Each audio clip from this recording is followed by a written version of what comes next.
В этом году мы завершили экспедицию Русского географического общества и Российского союза спасателей на остров Бенетта. Остров Беннета – остров в группе островов Делонга в Восточно-Сибирском море, в северо-восточной части Новосибирских островов, принадлежит России. Площадь 156,2 квадратных километра, высота до 426 метров. Административно входит в состав Республики Саха, Якутия. Назван в честь Джеймса Гордона Беннета. Остров Бенетта расположен далеко и одиноко в Северном Ледовитом океане. Николай Александрович Находкин родился в 1958 году в городе Якутске. Кандидат биологических наук, член Высшего совета Союза спасателей России, председатель Совета Якутского регионального отделения Российского союза спасателей. В 1980-м он окончил биолого-географический факультет Якутского госуниверситета, а в 1987-м аспирантуру Якутского научного центра Сибирского отделения Академии наук СССР. В 1988-м защитил кандидатскую диссертацию в Институте экологии имени Северцева в городе Москва. С 1993 по 2006 исполнительный директор секретариата Международной организации губернаторов северных регионов мира «Северный форум». С 2006 генеральный директор ООО «Агентство новых технологий Севера», затем директор Центра мониторинга и прогноза и новейших технологий пожарно-спасательной службы Якутии, далее заместитель, а потом и руководитель службы спасения Республики Саха-Якутия. Сегодня он руководитель ООО «Безопасная Арктика». За время руководства службой спасения Якутии организации пройдено достойный путь становления и развития. Есть значимый результат – спасены тысячи жизней. Стоит вспомнить лишь всколыхнувший страну и мировое сообщество случай спасения маленькой девочки Карины Чикитовой. За годы работы организация четырежды становилась лучшим аварийно-спасательным формированием Дальнего Востока. Она удостоена золотой и серебряной медалями и дипломом на крупнейшей в Европе международной выставке «Комплексная безопасность».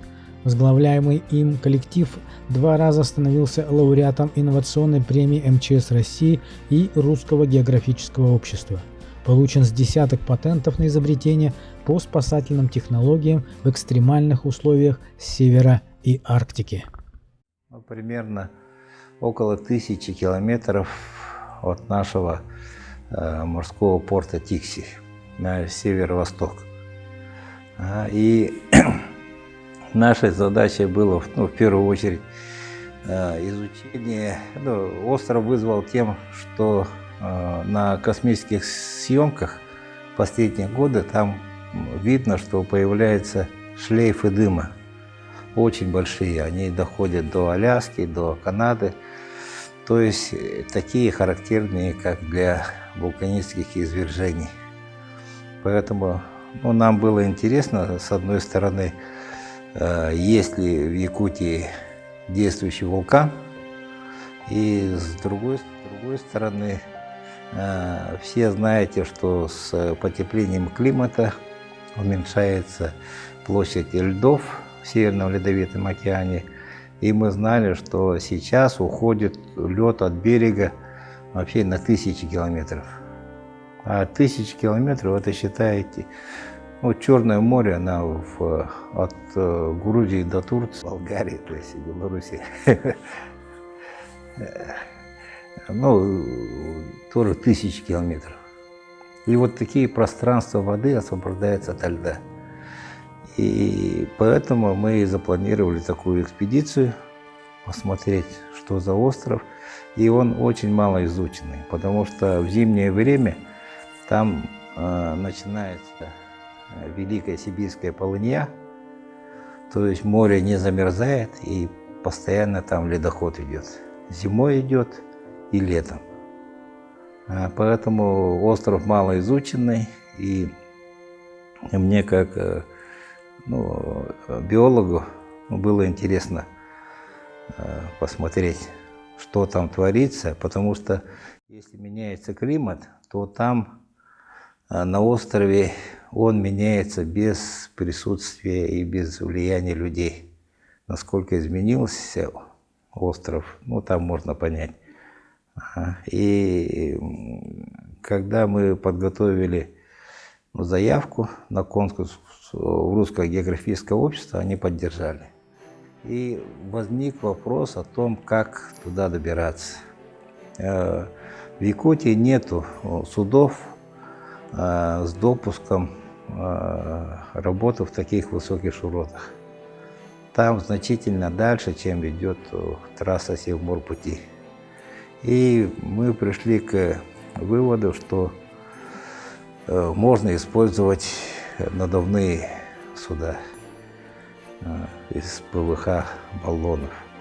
В принципе, это кажется резиновая лодка, но на самом деле из таких современных материалов делают домкраты, которые могут поднимать тонны, десятки тонн груза. Поэтому надежность их достаточно испытана. На таких катамаранах люди кругосветные путешествия делают. И поэтому мы понимали, что льдов будет мало, отдельные льдины можно там на нем объехать. Но главное, чтобы сплошного льда не было, чтобы не было сжатия судов. И мы это все взвесили. Основная группа участников экспедиции это были спасатели, люди, которые работают в экстремальных условиях. Они знают как бы цену риска, просто так на рожон не полезут, риск должен быть оправданный. И, в принципе, то, что экспедиция завершилась успешно, это подтверждает. Первый год мы в 2020 году выехали прямо из Якутска, и на катамаран загрузили мы материалы для строительства дома. Мы отправились из Якутска, потому что никто из нас на море не был, во-первых, да, и я не имел опыта использования катамаранов. И мы 1600 километров, для нас это были тестовые. Мы привыкали к катамарану, к условиям его работы, чтобы его прочувствовать. И команда тоже должна была притереться друг к другу, потому что в море уже никого не заменишь. Если кто-то начнет там ныть, даст слабину и так далее, этого нельзя было допускать. Основу это составляли спасатели, в них я уверен был. А были ребята, Эркин питерский, я тогда только с ним познакомился, но он мне понравился тем, что очень хорошо высказался о моем родном поселке Сангар. Хотя вроде там и показывать особо нечего.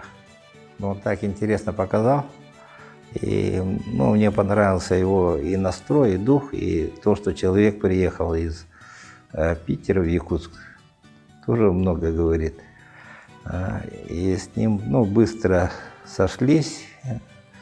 Нюргон Павлов, это капитан катамарана. Он многим якутянам известен, наверное, своим судном. Здесь возвышается на лодочной станции обычно синий такой катамаран. Он тоже очень быстро заинтересовался и изъявил желание участвовать. Но команда, конечно, подбиралась мне по характеру, чтобы были такие крепкие ребята и умели делать что-то. Эркин снимает хорошо, и он же и монтирует, и режиссирует, заменяет 5 человек. А у спасателей по профессии у них должно быть не менее 5 специальностей. То есть получается группа небольшая, но зато более универсальная, многое что умеет. И когда мы в 2020 году дошли до Тикси, оказалось, я ошибся в оформлении документов. Я писал, что мы пройдем государственную границу и вернемся. А так как мы проходили мимо островов, оказывается, каждые 20 миль, когда подходишь к острову, это новое пересечение границы. И получалось, что 7 раз там пересекается граница. И из-за этого у нас долгое оформление документов там затянулось в Тикси. И мы более удобное время мы проморгали, пока оформили все документы. И потом перешли через море Лаптевых, дошли до Большого Ляховского. И там трижды мы пытались пройти пролив Итерикан. Очень, небольшой он, можно сказать, там километров 70, по-моему. Но там течение есть. И даже в обычное время там волны. А когда с ветром, там большие волны. Там первую попытку руль сломали, там и 3 попытки делали, но не пустил океан. И мы не стали дергаться. Все-таки это места опасные, Арктика. Мы же шли одни без страховки. Поэтому мы в тот год все стройматериалы сложили на Большом Ляховском, на метеостанции Егелях, и вернулись через море Лаптевых до Нижнеянска. И по плану должны были в 2021 году это завершить, но многие помните, из-за масштабных лесных пожаров участники, все спасатели, были задействованы на тушение пожаров. Поэтому экспедицию перенесли на 2022 год.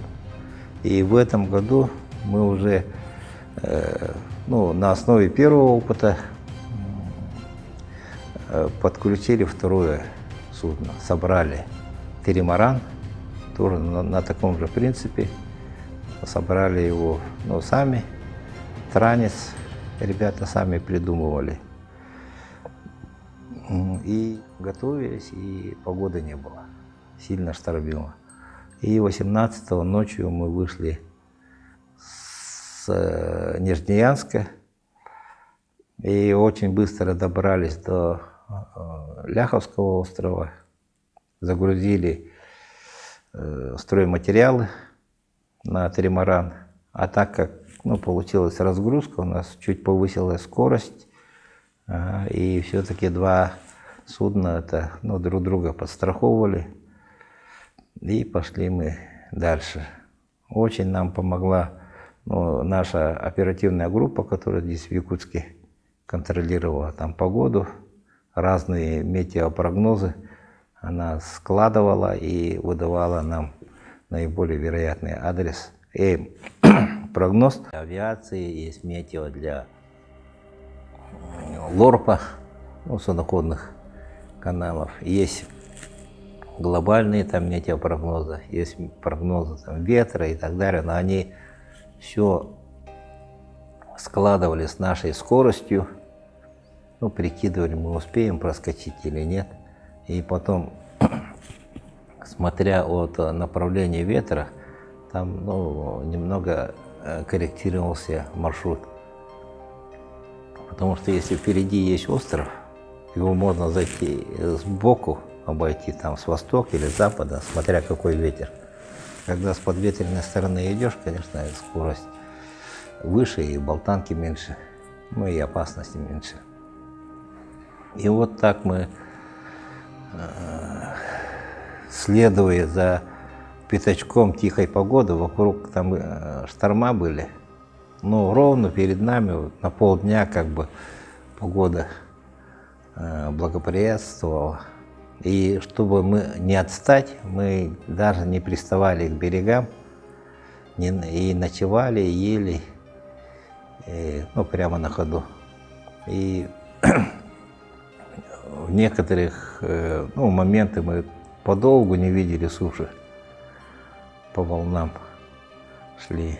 И 22 августа мы дошли до острова Бенетта. И интересно то, что остров высокий, он скалистый, как Ленские столбы, скажем, 426 метров высотой. И мы подъехали к нему 20 километров в открытом океане и при чистом небе. и острова не видели. И у меня закралась тоже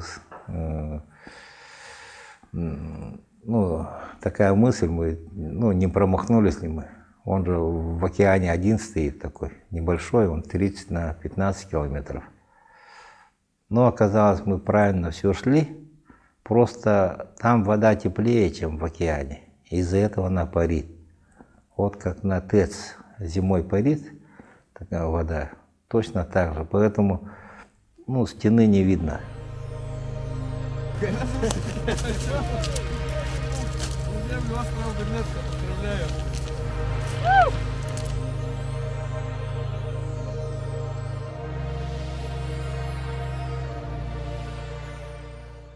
Я тогда вот понял, конечно, можно спокойно эту землю Сальникова там в те времена пройти рядом и не заметить. Это очень даже просто. И когда мы подошли к острову, нас в первую очередь встретили кайры. Еще в море далеко. Я там ребят просил, кто на вахте стоит, если увидят китов, там дельфинов, то меня разбудили. Но меня разбудил такой смешной крик. Сказали, пингвин летит. И выскочил, но я понял, что остров где-то поблизости находится. Кайра пролетела, но она на вид-то очень похожа на пингвина. Потом моржи пошли. У моржей какой-то период гона, видимо, достаточно агрессивный, когда подходят, они по пояс выскакивают, клыками трясут и ревут. И возле типичного вулкана мы хотели остановиться, но сверху с этого самого вулкана огромный медведь к нам спустился. Поэтому пришлось пойти дальше. И пока мы интересовались природой, уникальные там скалы, вообще прозрачная вода изумрудная. Как будто это не в Якутии, а где-то в Таиланде, наверное. И пока мы там любовались природой, туман сгустился, и когда мы зашли за мыс Софии, там большая болтанка началась, и то место, которое мы хотели пристать, там устье речки было. Мы думали, что осадка маленькая у катамаранов, зайдем в устье и там спрячемся от штормов. И оказалось, устья нету. По космоснимкам есть, а по факту нету. А там темно было и туман, и не могли понять, где же это устье. И потом нам вернуться пришлось обратно, там, где ветер, спрятались в маленькой бухте. И сейчас, вообще обостряется международное соперничество, скажем, в Арктике. Мы привыкли к тому, что на картах СССР, там от Мурманска до полюса, из полюса до Чукотки, это территория СССР, никто ничего не оспаривал. А сейчас море тает, интересы возрастают, да, и некоторые сенаторы США заявляют о претензиях к архипелагу Дилонга. Он открыт американцами, был в 1881 году. Хотя с тех пор ни одного американца там не было. Тем не менее, вот такие голоса раздаются. А здесь же вопрос и не только в площади этих островов. Они маленькие, но если это остров какого-то государства, там 200 миль, это уже получается вокруг ихней зоны. Поэтому нам хотелось, вопреки доктрине США, арктическая доктрина, она говорит о том, что бесхозные земли в Арктике, они являются там ничейными. А тем более это открыли американцы. Поэтому мы хотели заложить начало системных исследований этого острова. И поэтому мы там построили якутский балаган, дом.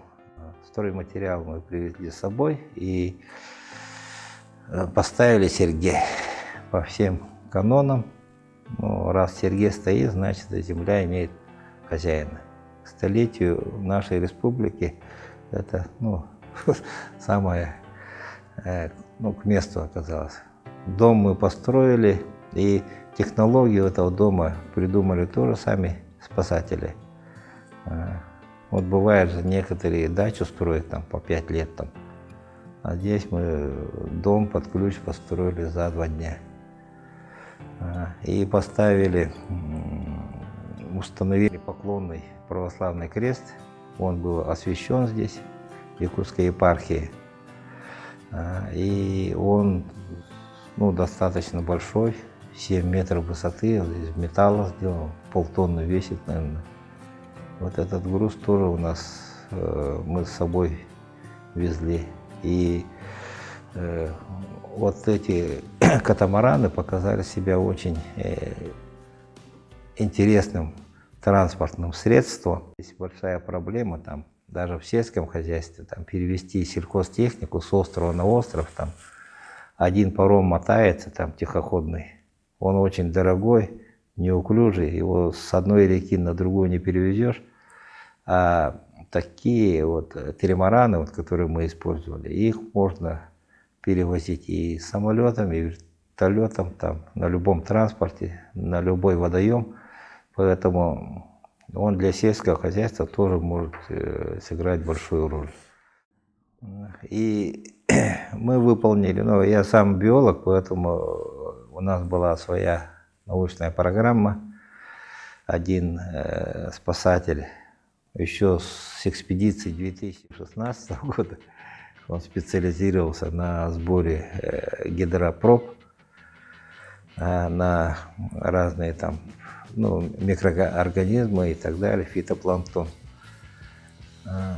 Он собирал, и мы, получается, впервые собрали гербарий растений с этого острова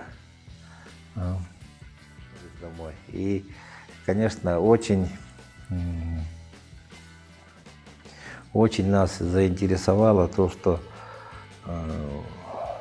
во-первых, базальтовое строение скал, явно от вулканического происхождения, и то, что в окрестностях острова Бенетта, там, где выходят дымы, там поднимается дно морское.